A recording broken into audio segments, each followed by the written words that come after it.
La Commission nationale de recrutement des enseignants du supérieur vient de se réunir sur 891 dossiers de candidature. La Commission en a retenu 365. Et nous ferons un tour dans l'univers des minibus communément appelés Baka. Nous parlerons de ces Baka qui font fi du code de la route avec nos reporters. Que s'est-il passé hier au concert de l'artiste musicien Koffi Olomide? Sur les 2 heures de show annoncées, l'artiste congolaise a offert au public 30 minutes de prestation au lieu de 2 heures. Nouvelle bavure policière aux États-Unis d'Amérique. Les faits se passent à Chicago. Une mère de 5 enfants est morte sous les balles policières alors que les forces de l'ordre intervenaient pour une simple dispute familiale. Bonsoir à tous, bienvenue dans le 20h sur RTI 1. Leurs dossiers ont retenu l'attention de la Commission nationale de recrutement des enseignants du supérieur. Ils sont au nombre de 365. Ces nouveaux enseignants recrutés vont dispenser les cours dans 13 universités et grandes écoles. La Commission nationale de recrutement des enseignants du supérieur avait sur sa table 891 dossiers de candidature. On en sait plus avec Serge Coléa. C'est l'université Félix Houphouët-Boigny de Cocody qui a servi de cadre à l'analyse des dossiers des 891 candidats à un poste d'enseignant dans les universités et grandes écoles de Côte d'Ivoire. 13 institutions universitaires, membres de la Commission nationale de recrutement des enseignants du supérieur, ont statué en vue de choisir les meilleurs. L'ISCC a reçu 3 demandes de candidature et l'ISCC entend recruter 2 candidats. Nous avons très bon espoir que l'ISCC va recruter en tout cas la meilleure ressource pour son positionnement.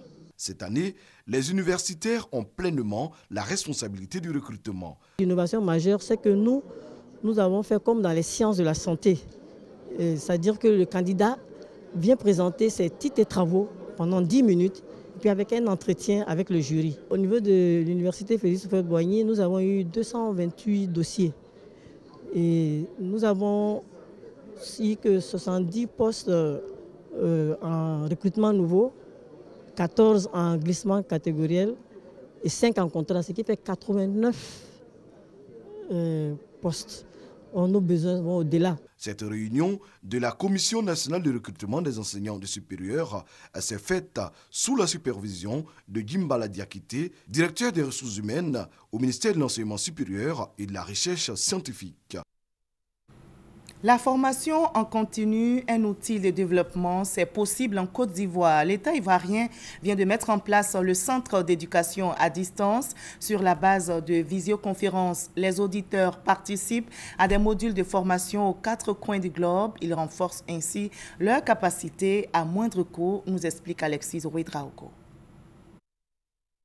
Il y a 10 ans, la Corée du Sud, c'était des bidonvilles à perte de vue. Aujourd'hui, le pays est l'une des économies les plus puissantes au monde. À la base de ce succès, l'éducation des populations. Le pays a le taux de scolarisation le plus élevé au monde. Vous trouverez par exemple en Corée du Sud des centres de formation ouverts entre 23h et 1h du matin pour des travailleurs en quête de renforcement de capacité. Ici en Côte d'Ivoire, le gouvernement est bien conscient de l'impact de la formation pour booster le développement du pays.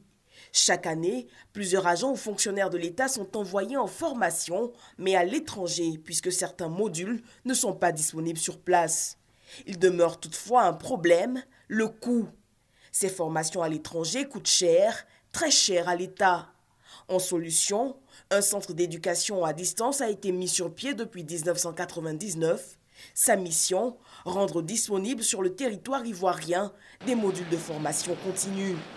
Le centre, qui se dote d'un nouveau siège, connaît toutefois quelques difficultés pour sa livraison. Le centre d'éducation à distance, depuis sa création, est provisoirement hébergé à l'École nationale d'administration. Compte tenu de l'importance de cette politique de renforcement des capacités de l'administration publique, de la société civile et du secteur privé, il fallait permettre au centre d'éducation à distance donc d'avoir un instrument, d'avoir un siège avec toutes les dernières plateformes, les techniques multimédia et de visioconférence qui lui permettraient d'assumer donc ses missions.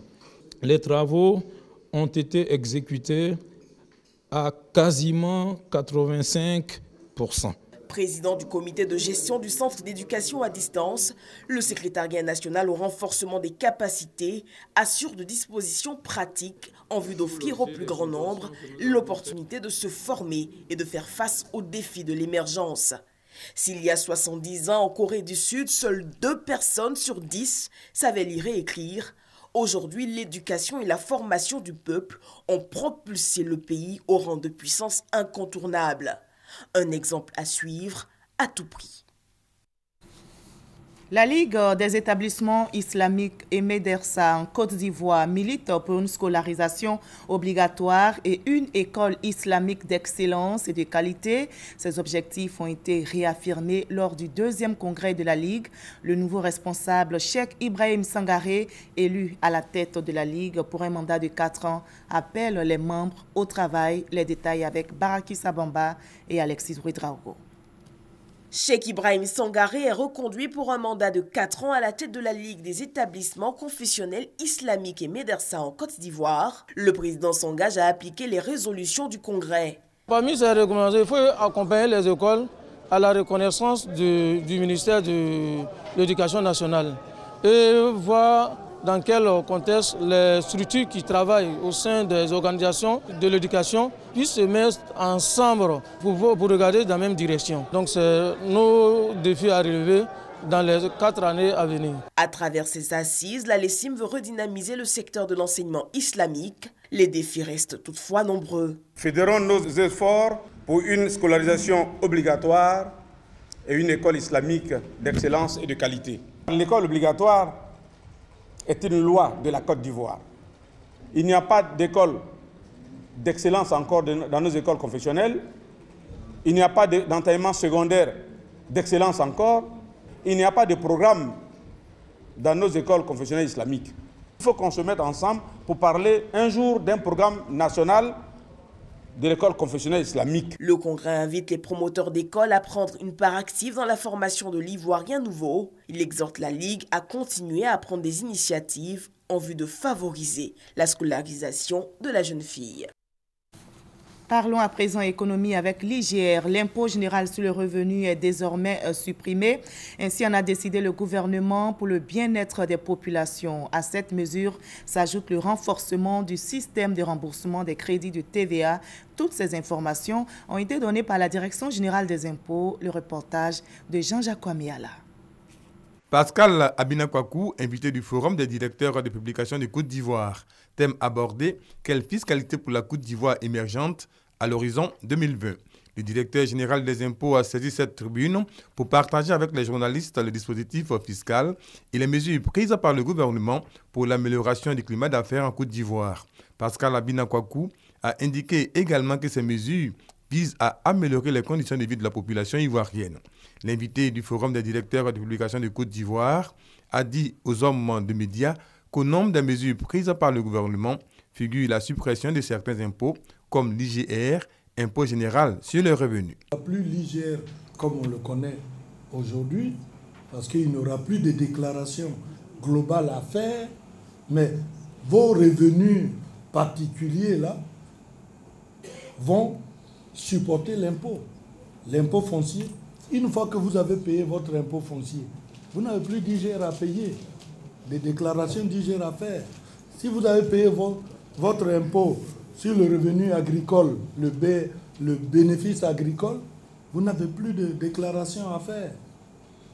Et si vous avez payé votre impôt sur les salaires, qui lui est prélevé à la source, vous n'avez plus de déclaration à faire en agrégeant tous vos revenus annuels, puisque chaque revenu a supporté déjà le prélèvement. C'est dans ce sens qu'il faut comprendre la suppression de l'IGR. À cela s'ajoute la facilitation des procédures et le renforcement des systèmes de remboursement des crédits de TVA. Répondant aux questions des journalistes, le directeur général des impôts a réaffirmé l'obligation faite aux citoyens de payer ses impôts. Le conférencier a terminé en annonçant une recette à fin novembre 2015 de 1508 milliards 365 millions de francs CFA sur une prévision de 1672 milliards de francs CFA pour l'année 2015 à la Direction générale des impôts. Voilà, commentaire de Jean-Jacques Kwame-Ala sur l'IGR, l'impôt général sur le revenu qui sera bientôt supprimé en Côte d'Ivoire.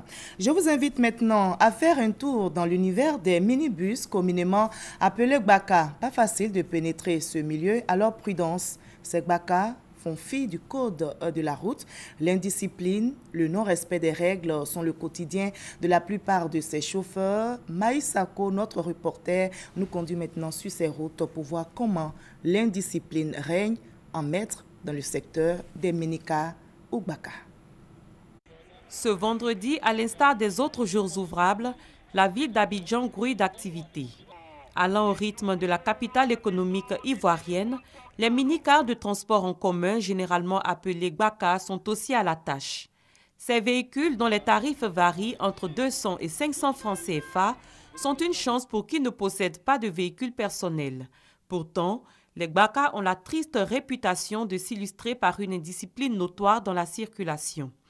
À Djamé, Carrefour, Mirador, ce sens interdit s'affiche clairement. Et pourtant, les Gbaka n'hésitent pas à l'emprunter. Après un sens interdit, c'est bien?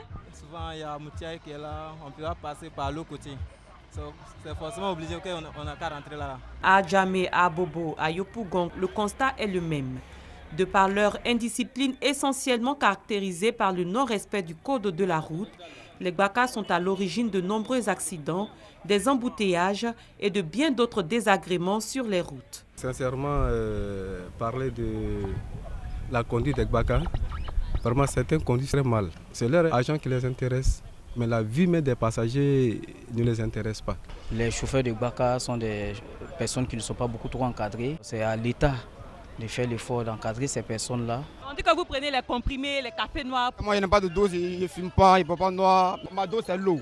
Les chauffeurs de Gbaka imputent leur indiscipline à la course effrénée vers le gain et aux syndicats qui leur mettent une pression financière, les empêchant de fonctionner sereinement. Imaginez un client devant, vous êtes deux. Il veut prendre, toi, tu veux prendre. Donc, ça dit que c'est obligé que tu connais ma... Le Sénégal nous fatigue trop. Voilà. Donc souvent, si on prend un client, 2 clients, 3 clients, nous fatigue, nous attraper, forcément on a qu'à payer. C'est non la violence, on fait pas palabre avec eux, on prend notre argent tranquillement. C'est bien du jour, on prend avec eux. Les Gbaka indisciplinés peuvent encourir des sanctions. Dans la commune d'Adjamé, par exemple, les autorités municipales ont pris des mesures pour mettre de l'ordre dans les rangs de ces véhicules. Quand nous prenons un véhicule, un chauffeur indélicat, il est amendé. Et l'amende s'élève un peu jusqu'à 50 000 francs. Emprunter ou avoir recours au Gbaka, un mal nécessaire pour un grand nombre d'Abidjanais. Un peu de discipline, comme le veut la devise du pays, ne ferait pas de mal aux usagers, tout comme aux autres automobilistes sur le chemin du travail. Et espérons que ce message sera entendu par tous les chauffeurs de minicars communément appelés Gbaka. L'autorité de régulation de la restauration et de métiers de l'alimentation retrousse ses manches en cette période de fête pour débarrasser tous les maquis, restaurants et bars de boissons frélatées. Elle a investi plusieurs endroits dans la commune de Yopougon. La campagne a été menée en collaboration avec le Programme national de lutte contre le tabagisme, l'alcoolisme et la toxicomanie. Guillaume Zéré, à Boussanogo. Dernier débriefing avant l'opération. Pour cette nuit, le cap est mis sur la commune de Yopougon. Accompagné de la police nationale et des experts en la matière, ce sont une dizaine de bars et de dépôts que l'autorité de régulation de la restauration et des métiers de l'alimentation va visiter. Objectif, mettre un stop à la vente de boissons frélatées dans cette commune. C'est nous assurer que les boissons vendues dans les différents bars ne sont pas des boissons véritablement touchées, des boissons frélatées. Parce que je dirais que c'est un fléau déjà qui tue suffisamment. Et je pense que les dispositions qui ont été prises permettront donc d'endiguer un peu le mal. Une fois sur les lieux, les couleurs sont vite annoncées. Fouilles minutieuses pour dénicher soit les boissons contrefaites, soit les boissons parallèles, c'est-à-dire celles qui ne sont pas autorisées à la vente en Côte d'Ivoire. Et quand c'est le cas, elles sont saisies et une convocation est délivrée aux responsables de l'établissement. Pourtant, contrairement au spectacle que nous donne de voir les images, l'opération de cette nuit n'est pas de la répression. Nous ne sommes pas en train de protéger des marques ni quoi que ce soit d'autre. Nous sommes en train de veiller en tout cas vos consciences sur ce que vous achetez et sur ce que vous vendez. Aujourd'hui, nous avons seulement levé ce qu'on a trouvé. Mais je dis les prochaines fois, on pourrait procéder à une fermeture.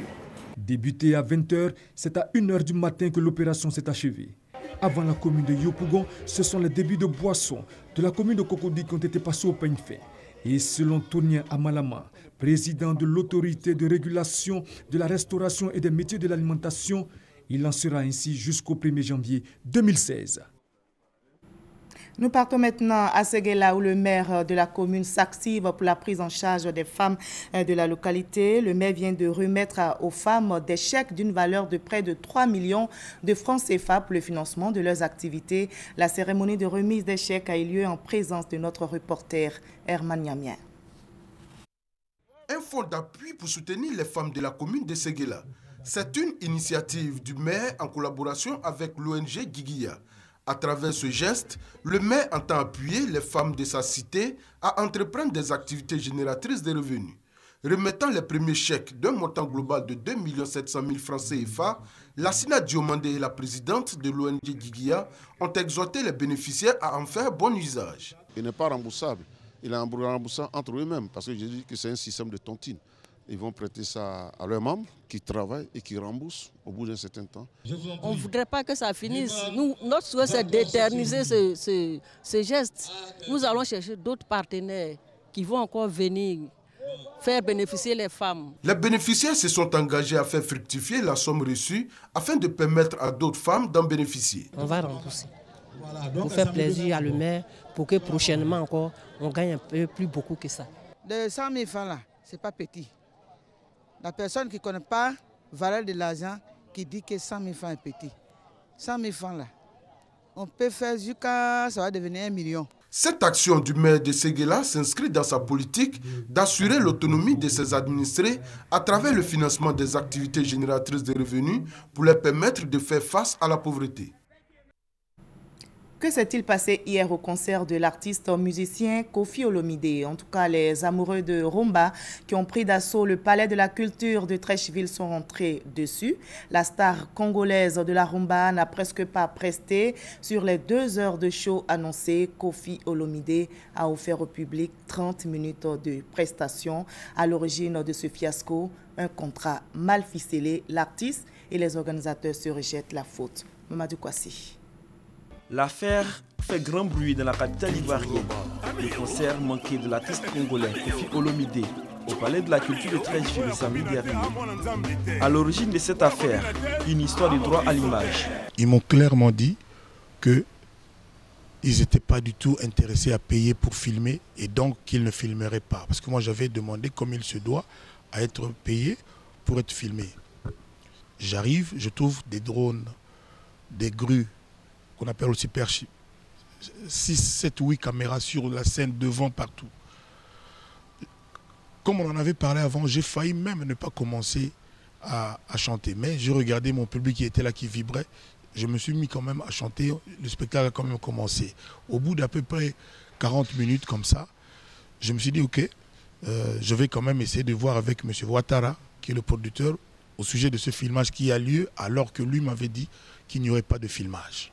Faux, rétorquent les organisateurs de Abidjan by Night, un spectacle en couveuse depuis plus de 6 mois. À moi, il n'a fait état nulle part de ce que nous ne devions pas avoir dans la salle, enfin au spectacle, des caméras. Kofi arrive, il fait savoir à Romy qu'il ne souhaite pas être filmé. Nous lui avons fait comprendre que les caméras servaient juste pour la diffusion sur les grands écrans et que jamais nous n'allions utiliser ces images à des fins commerciales. Et lui, Kofi Olomide, qui n'est pas organisateur de l'événement, est venu avec grand poussé, il l'a présenté devant tout le monde sur scène. Lui, il avait le droit de filmer le concert, notre événement que nous avons organisé, pour lequel nous lui avons payé un cachet. Lui, il avait le droit de le filmer et de faire l'usage qu'il lui croyait bon. Nous n'avons pas compris sa démarche et il souhaitait, pour que les caméras continuent de diffuser son image sur le lieu du site, que nous nous payions la somme de 12 millions de francs CFA sur place. faute de quoi il interrompait le spectacle, ce qu'il a fait. Pour les organisateurs, de nombreux efforts ont été consentis pour la réussite du spectacle. Les visas que nous avions confectionnés à partir d'ici, Kofi a demandé que nous lui envoyions l'équivalent de 3000 $ pour faire des visas ivoiriens à Kin. On l'a logé où il a souhaité être logé. Nous lui avons payé l'intégralité de son cachet. L'intégralité de son cachet lui a été payée. Tous ces caprices-là et bien d'autres, nous y avons accédé parce que nous ne voulions pas du bruit autour de notre événement. L'artiste international congolais dit disposer de preuves portant sur les conversations concernant ce contrat. Il a tenu à présenter néanmoins ses excuses au public ivoirien et compte se racheter. Ce n'est pas pour moi une question d'argent, je le répète. C'est cette façon de faire, ce mépris, cette espèce de manque d'honnêteté vis-à-vis des artistes, vis-à-vis de moi, ce qui est arrivé hier. C'est inacceptable. Pour le public, j'ai beaucoup de peine. Je reviendrai en Côte d'Ivoire, je trouverai le moyen de les contenter. Je ne vais pas laisser passer 3 mois. Je reviendrai, mais que les gens comprennent qu'à un moment donné, il faut quand même que les artistes soient quand même respectés. Mais l'affaire ne restera pas là. Kofi Olomide a décidé de saisir la justice ivoirienne. Les organisateurs comptent faire pareil. Dramane Ouattara et son équipe souhaitent la réparation des préjudices estimés, selon eux, à 80 millions de francs CFA. Le grand perdant de cette histoire, c'est bien le public ivoirien. Une affaire à suivre donc. Commentaire de Mamadou Kwasi. L'Organisation mondiale de la propriété intellectuelle et le Bureau ivoirien du droit d'auteur forment les décideurs politiques, les journalistes, la police, la gendarmerie et la douane. Ce séminaire national avait pour thème central le droit d'auteur et les droits voisins. Comment protéger les droits d'auteur? Quel est le régime national de protection? Des réponses à toutes ces questions avec Serge Kolia. Objectif de ce séminaire de formation sur les droits d'auteur et droits voisins, familiariser les participants avec les questions de propriété intellectuelle, notamment la propriété littéraire et artistique, ainsi que la gestion collective. Le cadre juridique international de protection de la propriété littéraire et artistique, les principaux traités sont entre autres sujets qui ont été abordés au cours de ce séminaire national. Les questions de propriété intellectuelle sont étroitement liées à celles de croissance, liées à celles d'émergence vers laquelle tous les pays africains sont en train de courir. Un séminaire qui s'est poursuivi au Palais de la Culture avec les artistes, les utilisateurs des œuvres de l'esprit, à savoir tenanciers et propriétaires d'espaces sonorisés ou maquis. Au niveau par exemple de la copie privée, on a appris beaucoup de choses, même au niveau de la répartition, au niveau des droits en tant que tel, il y a vraiment beaucoup de choses que j'ai pu noter et je pense que lorsque nous allons nous retrouver dans les réunions de conseil, c'est des sujets vraiment qu'on va beaucoup débattre afin qu'en cette année 2016, on puisse vraiment arrêter un certain nombre de choses pour pouvoir véritablement arranger les artistes que nous représentons au sein du conseil d'administration. Organisé par le Burida, le Bureau ivoirien du droit d'auteur et l'Organisation mondiale de la propriété intellectuelle, ce séminaire permet ainsi de sensibiliser les acteurs sur l'importance de la propriété littéraire et artistique. Silent Night ou encore Douce Nuit, ce chant était de la fête ce 25 décembre car depuis des années, il s'est imposé comme l'hymne de Noël. Mais combien savent son origine? Eh bien, ce chant, repris par plusieurs artistes, provient d'un village d'Autriche qui est désormais un site touristique.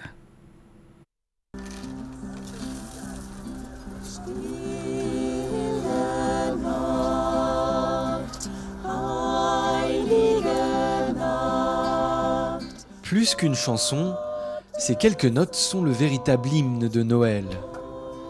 Des paroles qui évoquent le calme d'une nuit d'hiver et la communion entre les hommes. Dans ce village de l'Ouest autrichien, Douce Nuit, Sainte Nuit fait la fierté des habitants.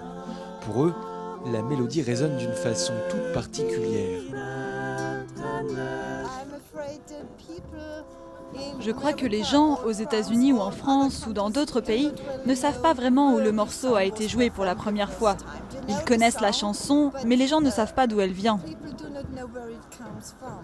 La réponse se trouve en Autriche, à la frontière avec l'Allemagne, dans la région de Salzbourg. C'est ici que naît la célèbre chanson il y a près de 200 ans. 6 strophes, écrite par Joseph Mohr, alors jeune prêtre, puis mise en musique par un de ses amis, Franz Xavier Gruber.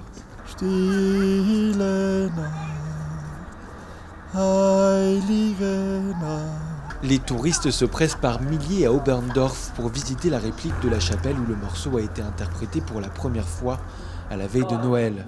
C'est depuis le village que des chanteurs itinérants ont peu à peu répandu le morceau, d'abord en Europe, puis aux États-Unis dès 1839. La chanson a été depuis traduite dans plus de 330 langues.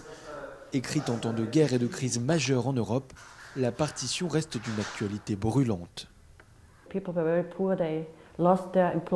Les gens étaient très pauvres, ils avaient perdu leurs emplois, ils devaient se battre pour survivre. La chanson dit aussi que les gens devaient être bons les uns envers les autres, qu'ils devaient apprendre à pardonner, à vivre ensemble et qu'ils devraient essayer d'apprendre à mieux se comprendre. Le morceau ne compte plus les reprises d'Elvis Presley en passant par Miley Cyrus ou des groupes de métal.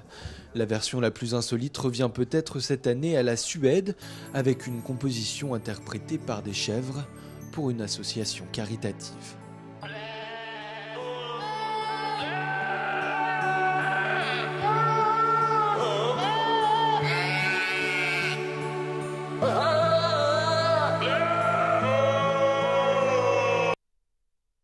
Silent Night. En bref, en Guinée-Conakry, le nouveau Premier ministre se nomme Mamadi Youla. Il a été nommé hier par le président Alpha Condé, investi le 21 décembre dernier pour un second mandat à la tête de la Guinée. Mamadi Youla, économiste, âgé de 54 ans, remplace Mohamed Saïd Fofana en poste depuis 2010. Le nouveau Premier ministre doit dans les prochains jours former un gouvernement d'action tourné vers la création d'emplois, la jeunesse et la reprise économique. Nouvelle bavure policière aux États-Unis d'Amérique. Les faits se passent à Chicago. Une mère de 5 enfants est morte sous les balles policières alors que les forces de l'ordre intervenaient pour une simple dispute familiale. Récit signé Sylvie Touré. Chicago n'en finit pas avec les bavures policières. Une intervention de la police lors d'une dispute familiale a fait 3 morts, des Noirs essentiellement, ce samedi. Janet Cooksey pleure son fils, il avait 19 ans. Mon fils a reçu 7 balles. 7. C'est un peu beaucoup. 8 coups ont été tirés. Un a atteint une femme innocente qui ouvrait juste sa porte. Quelque chose ne va pas dans ce tableau, ça ne va pas. Quelque chose doit être fait. Mon fils était là juste pour les vacances. Il ne verra pas la nouvelle année. Et je ne saurais jamais ce que mon adorable étudiant serait devenu. Au nombre des victimes, une femme de 55 ans, mère de 5 enfants. La police a adressé ses condoléances aux familles et promis d'élucider ce drame. À approximativement 4h25 ce matin, des officiers du 11e district ont répondu à un appel concernant des violences domestiques. Dès leur arrivée, ils ont dû faire face à un individu agressif, ce qui a poussé un officier à ouvrir le feu. 2 personnes sont mortes. L'affaire fait l'objet d'une enquête de l'autorité indépendante de la police. Ces faits interviennent alors que la police de Chicago est mise en cause pour de multiples bavures et accusée de racisme. Le 1er décembre, le chef de la police de Chicago avait été renvoyé à la suite d'une semaine de manifestations liées à la mort d'un adolescent noir de 17 ans, tué en pleine rue par un policier blanc. Le nord de l'Angleterre est sous les eaux pour la 2e fois en un mois. De nouvelles inondations provoquées par des précipitations sans précédent affectent la région depuis plusieurs jours. Le Premier ministre David Cameron a tenu aujourd'hui une réunion d'urgence pour organiser les secours. Alexis Ouedraogo.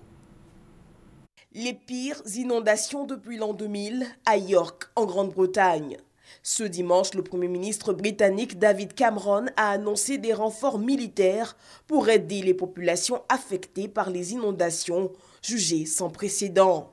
Dans l'opposition, la responsable travailliste des questions liées à l'environnement, Kerry McCarthy, a exhorté le gouvernement à investir davantage dans le maintien des défenses anti-inondations. Du Yorkshire au Lancashire, des centaines de personnes ont dû être évacuées devant la montée des eaux. L'Agence pour l'environnement a lancé près de 24 alertes signalant de nouveaux risques d'inondations sévères et dangereuses. Sur Internet, un appel aux dons a été lancé sur le site de financement participatif Just Giving, dédié aux campagnes de charité. Objectif, aider les familles touchées dans la région de Manchester. Le nord-ouest de l'Angleterre avait déjà été touché début décembre par de fortes inondations, à l'origine de centaines de millions d'euros de dégâts. En Grande-Bretagne, pays insulaire, près d'un logement sur 5 est menacé par des inondations. Et ici en Côte d'Ivoire, ce rendez-vous à ne pas manquer sur RTI 1 à 22h tout à l'heure. Il s'agit de Dimanche de foot et la présentatrice Cathy Touré est en duplex avec nous. Bonsoir Cathy Touré. Bonsoir Marie-Laure.